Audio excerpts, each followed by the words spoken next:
Assalamualaikum warahmatullahi wabarakatuh. Semangat pagi anak-anak. Semoga kalian semua dalam keadaan sehat walafiat, tidak kurang suatu apapun. Selamat bersua kembali, biarpun melalui media online. Setelah kalian menikmati masa libur akhir semester, sekarang kalian memasuki tahun ajaran baru, yaitu tahun pelajaran 2020-2021. Untuk materi di kelas 12 yang pertama, yaitu adalah materi statistika. Nanti dilanjutkan dengan materi kalkulus. Sekarang kita awali dengan statistika. Pada materi statistika ini, pertama kali Ibu akan menyampaikan tentang penyajian data. Kita pelajari dulu peta konsepnya.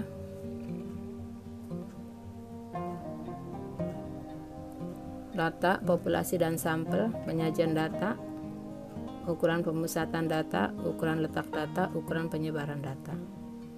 Penyajian data terbagi menjadi penyajian data dalam bentuk tabel, diagram, histogram, dan poligon frekuensi. Ukuran pemusatan data yang akan dipelajari yaitu min, median, dan modus. Ukuran letak data, kuartil, desil, dan persentil. Kemudian ukuran penyebaran data, jangkauan, simpangan rata-rata, ragam, simpangan baku, angka baku, dan koefisien variasi. Pengertian dasar statistika. Datum atau data umum, ya. Datum, data, dan statistika. Data adalah kumpulan keterangan dari suatu kejadian atau objek yang berupa angka, simbol, atau sifat sebelum mengambil keputusan. Kumpulan keterangan atau informasi baik berupa angka, simbol, ataupun sifat. Contoh, kalau dalam bentuk angka, keterangan tentang usia siswa, berat badan siswa, tinggi badan siswa, ya, itu dalam bentuk angka.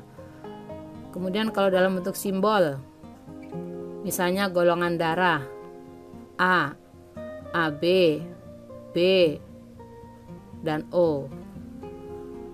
Kalau dalam bentuk sifat, misalnya baik sekali, baik, kurang baik, tidak baik, ya. Atau kalau dalam bentuk sifat misalnya berat, ringan.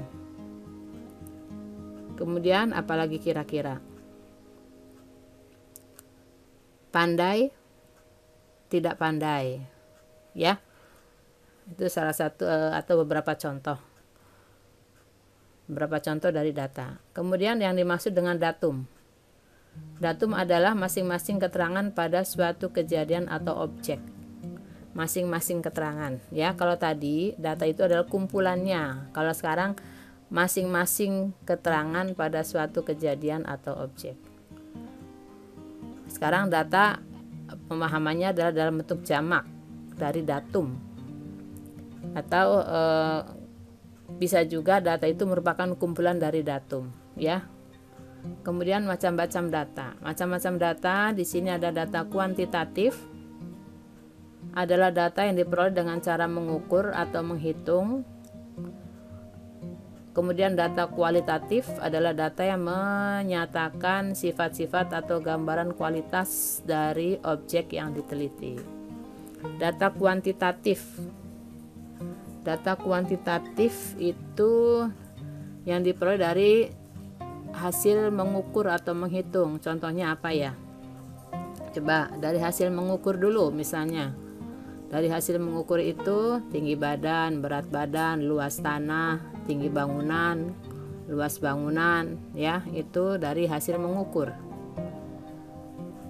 Atau dari hasil menghitung. Dari hasil menghitung apa misalnya? Jumlah penduduk, jumlah penghasilan. jumlah pegawai, ya, jumlah siswa, itu dari hasil menghitung. Berikutnya data itu contoh dari data kuantitatif.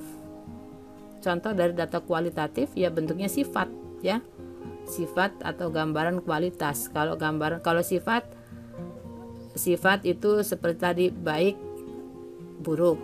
Kalau gambaran kualitas baik, tidak, kurang baik, atau kualitas jelek, ya. Itu contoh dari data kualitatif. Berikutnya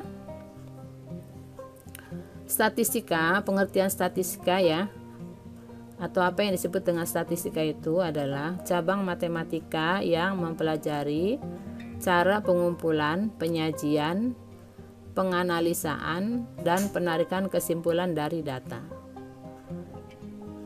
Statistika merupakan informasi yang bisa didapatkan dari data.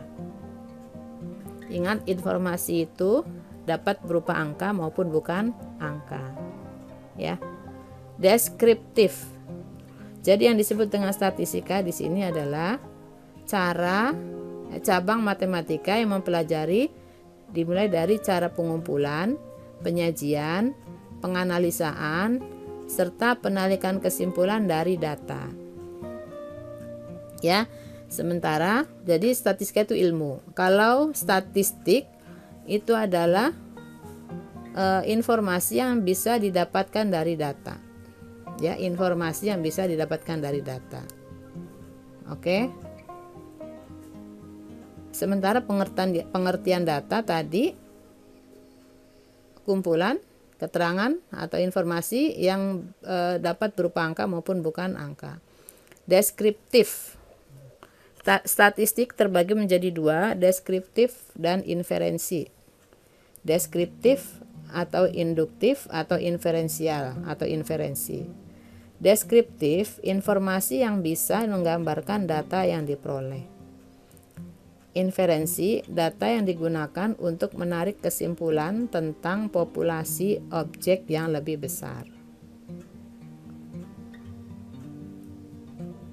Itu pengertian dari deskriptif dan inferensi.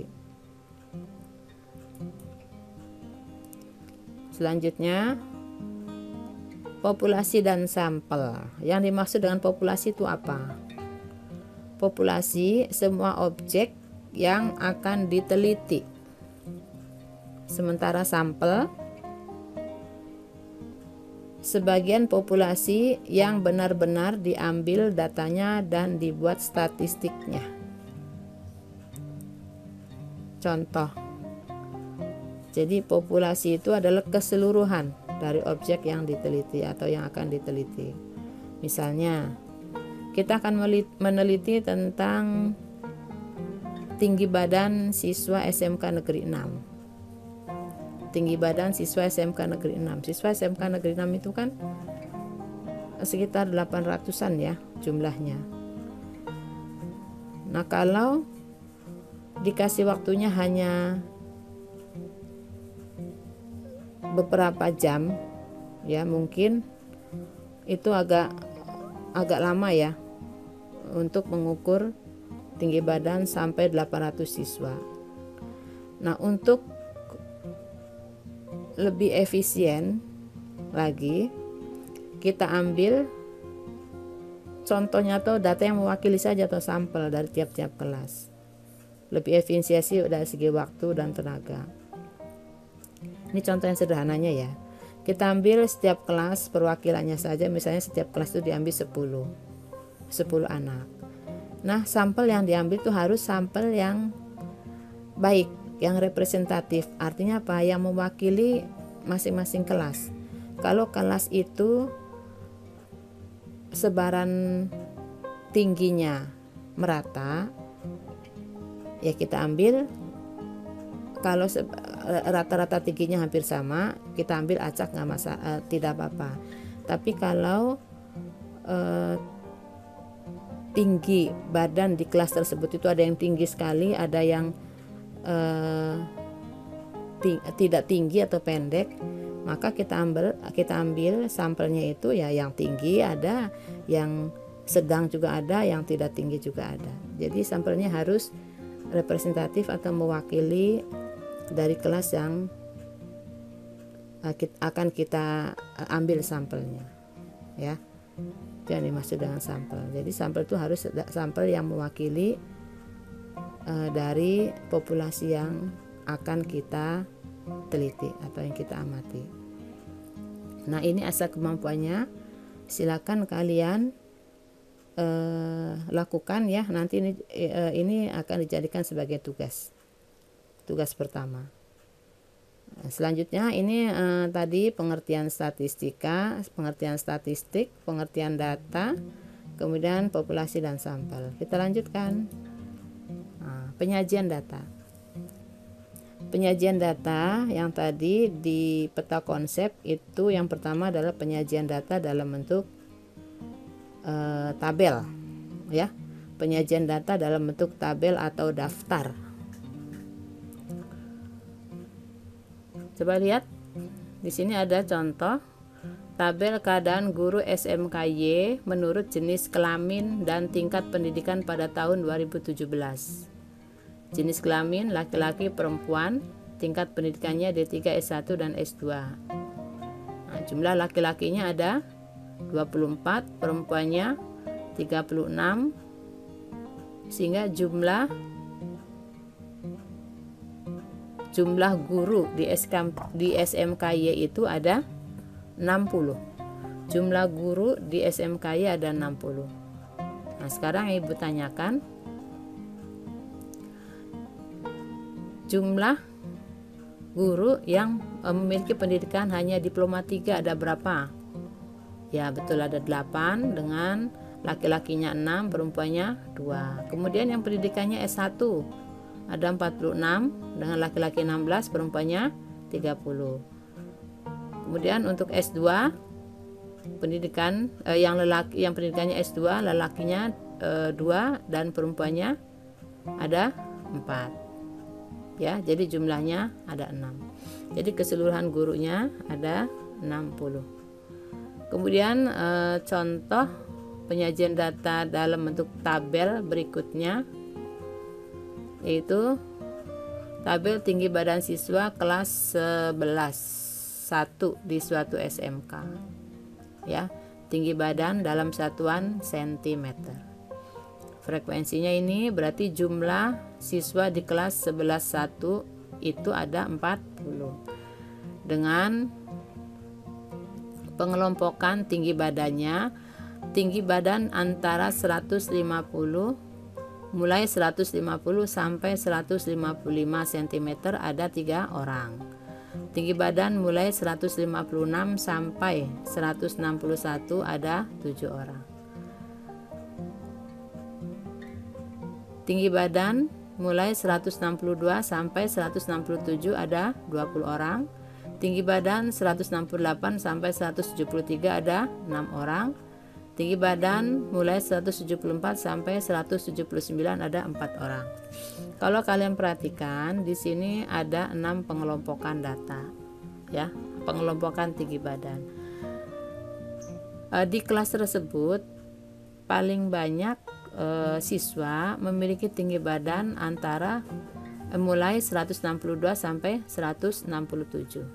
Dari 40 orang, dari 40 siswa, ya, dari 40 siswa yang memiliki tinggi badan mulai dari 162 sampai 167 ada 20 orang. Yang terbanyak, ya, itu penyajian data dalam bentuk tabel. Berikutnya adalah penyajian data dalam bentuk diagram atau grafik. Yang pertama yaitu diagram batang.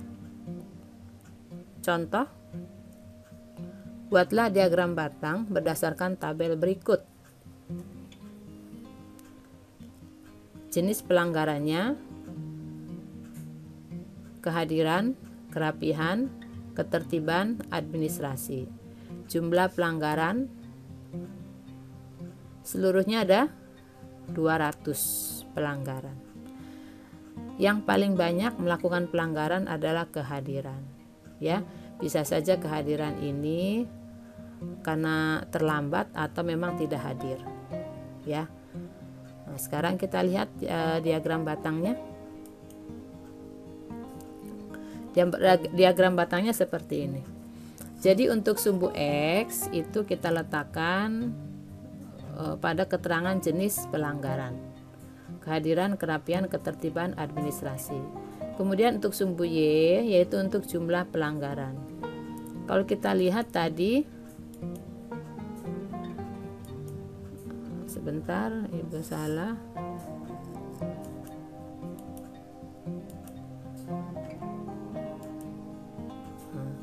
Di sini tertinggi frekuensinya adalah 80, ya. Nah, kita buat skalanya 10. Kita buat skalanya 10. Bu, apakah harus 80? Tertingginya nggak apa-apa, kita buat sampai tertingginya 90 tidak masalah. Yang penting jangan sampai kurang dari 80 kita buat skalanya. Kenapa? Karena tadi frekuensi tertingginya 80, ya. Jadi skalanya minimal sampai 80, ya.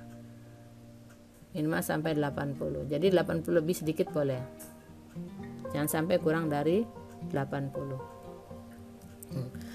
Di sini kan ini diagram batang. Ini diagram batang pertama itu untuk keterangan tentang kehadiran.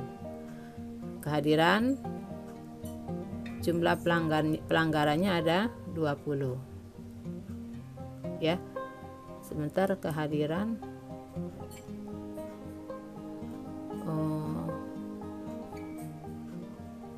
ya terbalik ya nak ya, terbalik. Ini kehadiran seharusnya 80, ini kehadiran, ketertiban, kemudian kerapihan dan administrasi. 8 kehadiran, kerapian, ketertiban dan administrasi, jadi terbalik posisinya. Ini posisinya terbalik ya. Oke. Nah, antara persegi panjang yang satu dengan yang lain, keterangan yang satu dengan yang lain ini harus dikasih jarak. Ini contoh dari diagram batang. Jadi persegi pertama dengan persegi kedua ini kan menunjukkan data yang berbeda ya. Ini kehadiran, ini kerapian, ketertiban dan administrasi. Itu harus diberi jarak. Dan jaraknya ini antara ini dengan ini dan ini dengan ini juga harus sama. Tujuannya apa? Supaya terlihat proporsional dan terlihatnya bagus ya. Jadi proporsional, harus jaraknya sama. Kita lanjutkan.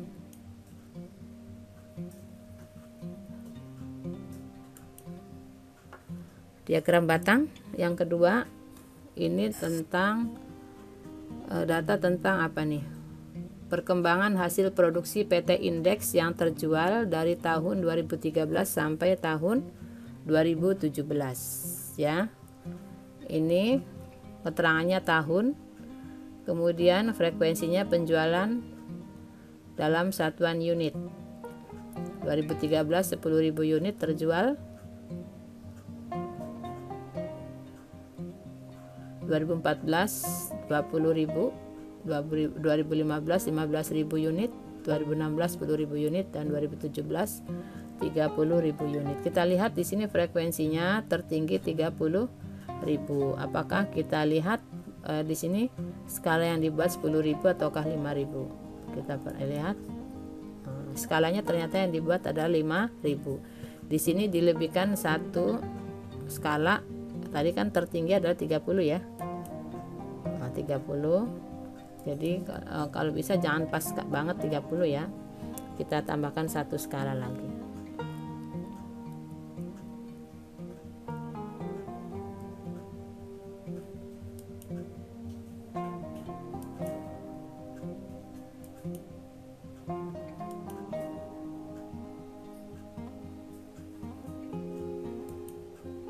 Oke anak-anak, maaf nih, ini bukan diagram batang nak, diagram garis. Keterangannya nggak nyambung. Di sini diagram batang, di sini diagram garis. Diagram batang judulnya, penyajiannya diagram garis ya. Diagram garis, jadi Titik-titik ini kita hubungkan dengan garis lurus. Kalau diagram garis terlihat sekali naik turunnya, ya. Naik turun datanya. 2014 naik, 2015 turun, 2016 turun pada posisi terendah, 2017 naik lagi. Nah, kita bisa melihat nih kenaikan atau peningkatan hasil penjualan setiap tahunnya. Ya. Kenaikan hasil penjualan setiap tahunnya. Berapa persen? Ya, kita lihat.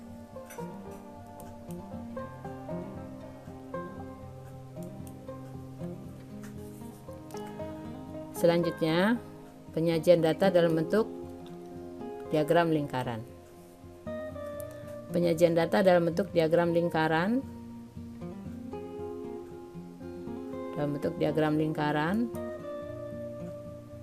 Oke. Dalam bentuk diagram lingkaran di sini disajikan data tentang 5 kota. Jumlah data menunjukkan data jumlah SMK di 5 kota. Kota A, B, C dan sampai E, ya. Banyak SMK. Di kota A ada 100 SMK, kota B 200 SMK, kota C 400 SMK, kota D 80 SMK dan kota E 20 SMK.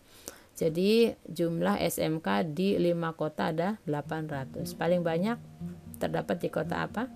Di kota C, betul. Yang paling sedikit di kota E. Sekarang dari data ini kita akan sajikan dalam bentuk diagram lingkaran. Untuk diagram lingkaran tidak bisa kita lakukan langsung, data ini kita pindahkan dalam bentuk juring-juring pada lingkaran. Tidak seperti diagram batang maupun diagram garis. Pada diagram lingkaran terlebih dahulu kita harus membuat sudut pusat juring. Ya. Sudut pusat juring. Sudut pusat juringnya caranya, nah, di sini jumlah SMK-nya kan ada 800. Kita buat dulu juring untuk kota A. Sudut pusat juring untuk kota A. Kota A itu banyak SMK-nya ada berapa? Ada 100. 100 dibagi jumlah seluruhan SMK 800 kali, karena sudut dalam satu lingkaran itu adalah 360 derajat, maka pengalinya adalah 360 derajat.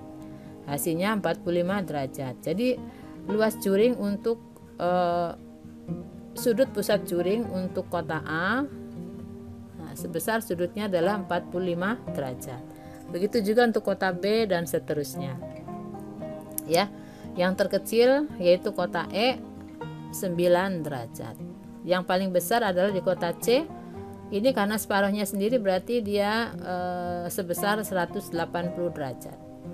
Ya, 180 derajat. Untuk kota kota B ini kan seperempatnya, berarti kota B 90 derajat, seperempat dari lingkaran. Ini kalau dijumlahkan sudut pusat ini harus sebesar 360 derajat, ya. Nah, selain sudut, kalian juga harus membuat prosentasenya. Jadi setiap juring ini sudut gunanya untuk mengetahui seberapa besar sih daerahnya pada lingkaran untuk masing-masing kota ini. Kemudian kalau persentasenya ini boleh kalian tuliskan di setiap juring. Untuk kota A berapa persen? Persentasenya perbandingannya sama, tinggal pengalinya yang berbeda. Karena persentase otomatis pengalinya harus dengan 100%, betul ya. Dikalikan dengan 100%. Dikalikan dengan 100% berarti ini sekitar 12,5 ya. 12,5%. Ini 25%. Ini 50%. Ini berapa persen? Tinggal kalian hitung ya, dan seterusnya. Jumlahnya nanti juga harus 100%. Ya. Oke. Berikutnya diagram batang daun. Oke, diagram batang daun.